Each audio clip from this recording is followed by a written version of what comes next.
একটা সুন্দর সকাল। সূর্য তার আলো নিয়ে উদয় হয়েছে।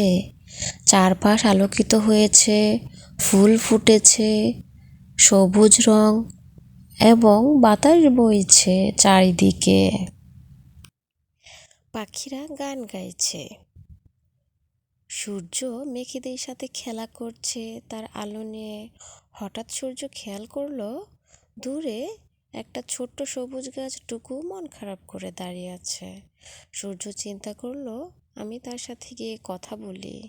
সূর্য টুকু বলল, জানো সবাই কত রঙিন, আমার চারপাশে পাখিরা রঙিন, ফুল গাছগুলো রঙিন, পাখিদের কত রকম রং, রংধনু রঙিন 7 রঙে।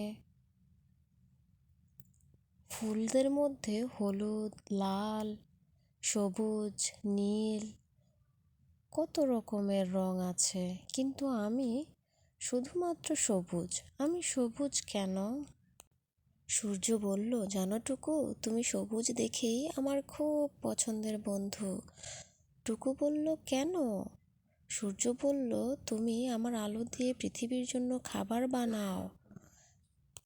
এমন সময় ক্লোরোপ পরি হাজির হলো। সে বলল, আমি থাকি তোমার পাতার ভিতরে এবং সূর্যের আলো, কার্বন ডাই অক্সাইড, মাটি এবং পানি মিশে আমি খাবার তৈরি করি তোমার জন্য।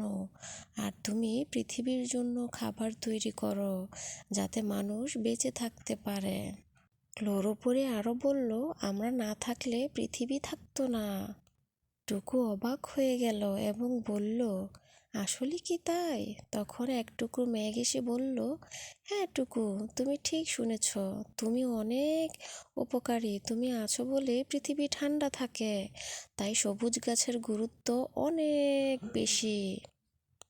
টুকুর মন খারাপ ভালো হয়ে গেল। সে খুশি হয়ে গেল আর বলল, তাহলে তো আমি অনেক উপকারী।